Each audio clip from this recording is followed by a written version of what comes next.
gengs, balik lagi ke channel gue. Udah lama nih nggak bikin video interaktif seperti ini. Jadi hari ini tuh gue rencananya pengen bikin pestisida buat ngilangin kutu sama semut. Jadi gue mau share kepada kalian gimana sih caranya untuk ngilangin kutu-kutu yang putih yang kecil-kecil gitu tuh. Gue kalau namanya gue nggak tahu, pokoknya gue nyebutnya kutu sama semut-semut yang biasa merayap. Jadi pertama gue akan ngasih tahu ke kalian bahan-bahan yang digunakan. Nah, ini bahan-bahannya. Yang pertama adalah larutan tembakau, cabai, dan bawang-bawangan, bawang putih, bawang merah. Yang kedua ini adalah cairan ekoenzim. Yang ketiga ini adalah tempat untuk penyiraman. Yang keempat sabun cuci piring. Nah, itu aja sih bahan-bahan yang gue pergunakan. Ini kopi buat minum gue sama rokok. Nah, ini buatnya gampang banget, gengs. Pertama, ibaratnya sisa tembakau suami lu atau pacar lu atau siapapun yang ngerokok, kalian kumpulin aja. Habis itu kalian rebus plus ditambahkan cabai paling banyak 5, paling sedikit 3, dan bawang-bawangnya menyesuaikan aja, banyaknya cabai itu 5 ya, bawangnya 5, bawang putihnya 5, bawang merahnya 5 atau 3, seperti itu. Jadi tinggal kalian rebus aja barengan, terus nggak usah kalian saring, langsung masukin aja ke sini seperti itu. Cara penyampurannya adalah gue mempergunakan airnya segini aja, gengs. Nah, gue biasanya banyakin larutan ininya, sedikitin air karena buat efek jeraknya. Nah, ini tinggal masukin aja cairan ekoenzim ini ke dalam tempat. Nah, tempat untuk kita menyemprot pestisida alami yang kita bikin seperti itu. Nah, ini udah kita masukin semuanya. Tinggal kita masukin cairan tembakau, kurang lebih banyaknya sama ya, gengs. Nah, seperti itu. Sudah, saya taruh dulu. Tinggal dituangkan saja seperti ini. Set. Lalu sabun cuci piring sedikit aja, jangan banyak-banyak. Dah, segitu. Jadi deh pestisida alami buat mengusir hama, kutu, dan belalang, dan semut juga. Pokoknya ini membasmi belalang, semut, sama kutu.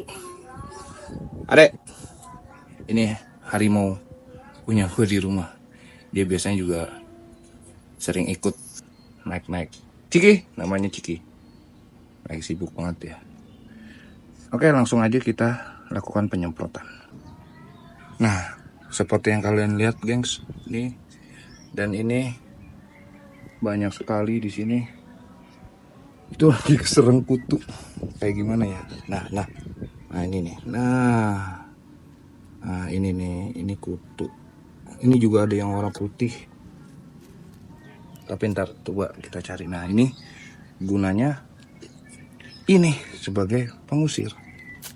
Nah, kita semprotin aja bikin, gengs. Nah, gitu. Mana ya? Nah, hilang kan? Tuh. Nah, hilang kan? Itu gunanya. Nah, ini nih. Ini belum terkena air tadi. Kita siram aja langsung. Seperti itu, dan kita lihat. Nah, belum deh. Masih. Nah, kita hilangin aja. Jadi gunanya sabun itu sebagai perekat untuk cairan tersebut tetap stay di tumbuhan seperti itu. Oke, kita lanjutin aja ya, gengs, untuk penyemprotan pestisida.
Nah ini gengs, ini sebelum jadi kayak gini dia itu, nah ini kayak gini gengs, ini parah sumpah, baru tahu di daerah gue ini kutunya parah.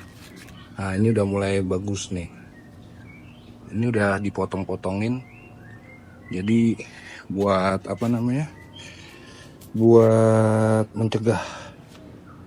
Sebenarnya ada apa namanya indikasi-indikasi. Nah ini seperti ini nih. Kalau misalnya bunga atau cabai kalian seperti ini, nih cabai kalian seperti ini, itu pasti di sininya biasanya ada kutu atau hama lah. Nih kayak gini. Nah itu lebih baik dipotong kayak gini nih, dihabisin. Nanti dia akan ibaratnya dia menyembuhkan dirinya dia sendiri seperti itu.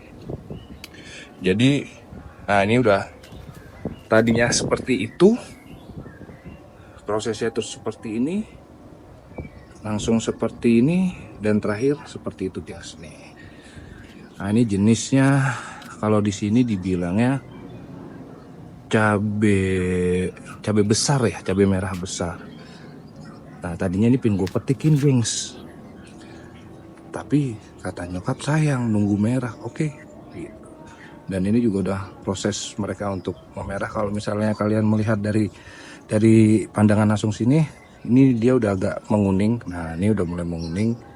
Jadi ya butuh seminggu atau 2 minggu, mungkin berbulan-bulan untuk dia memerah. Makanya itulah alasannya cabai mahal seperti itu. Kalau ditanya, bang pakai pupuk apa? Pupuknya sederhana gengs. Jadi gue nanam telang nih. Nih gue nanam telang. Nih bijinya atau buahnya gue keringin. Nah ini juga nanti daun-daunnya juga akan gue potongin sih jadi buat pupuk. Jadi gini aja, ini pupuk ibaratnya nutrisi. Tuh harimau. Harimau. Nah terus gue tambahin nih, kulit aja. Ini nanti dikeringin. Ini bisa jadi pupuk. Ini yang udah kering. Paling sehari 2 hari lagi gue proses jadi pupuk. Lalu ini, nah, ini adalah sisa-sisa daun pisang, daun ketapang, sisa-sisa sampah di dapur, taruh di sini untuk dikeringin seperti itu. Jadi cara nanamnya seperti ini.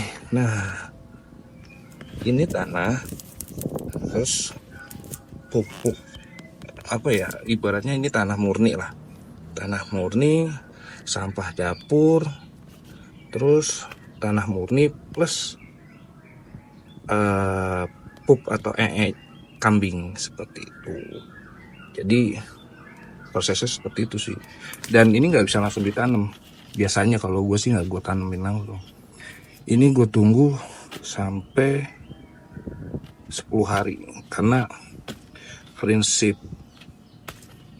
prinsip pupuk itu panas seperti itu, makanya gue tunggu 10 harian. Dan ya seperti ini hasilnya gitu. Jadi pada hijau, pada subur.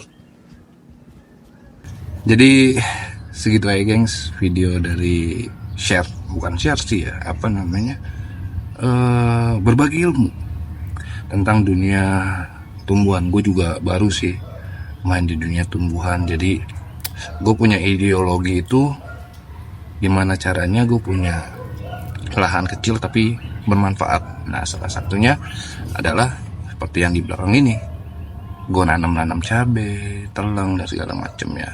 Seperti moto gue, ya cintailah lingkungan, maka lingkungan akan memberikan kehidupan gitu. Atau cintailah alam, maka alam akan memberikan kehidupan. Perbaikilah bumi ini, cintailah bumi ini, dan kita sama-sama bantu channel ini untuk lebih besar lagi dengan cara klik subscribe, like, komen, dan juga share. Seperti itu ya. Insya Allah video ini bermanfaat untuk kita semua, apalagi untuk orang-orang yang gabut atau terkena PHK. Bisa mulai dari nanam-nanam, bisa dari halaman kontrakan, atau di dalam kontrakan, atau di atas rumahnya, atau di perkarangan rumahnya. Bibit cabai itu kalau kita lihat di Tokopedia atau di marketplace lain, mahal, punya value. Dia itu setinggi inilah, setinggi ini. Ya paling sejengkal. Sejengkal itu dia punya value itu sekitar 20 sampai 40 ribu. Tuh bayangin. Cuma prosesnya itu agak effort gitu. Sebenarnya sih nggak effort, tinggal kalian mau atau enggaknya. Gue juga dulu ibaratnya awal mulai juga gabut, ibaratnya gitu, dari bersihin atap rumah bokap. Jadi bersih buat gue apa nih, awalnya tadi pengen gue buat tempat nongkrong, tapi gue di perumahan, jadi nggak bisa dibuat tempat nongkrong. Which is kalau misalnya ini ada di pinggir jalan, gue bikin kafe seperti itu. Cuma pada saat itu nggak tahu kenapa mau main di tumbuhan gitu gengs. Jadi ayo mulai gitu. Kalau misalnya kalian mentok masih ada jalan, ingat Indonesia ini batang aja bisa jadi singkong tuh, kalau kalian mau usaha sedikit seperti itu.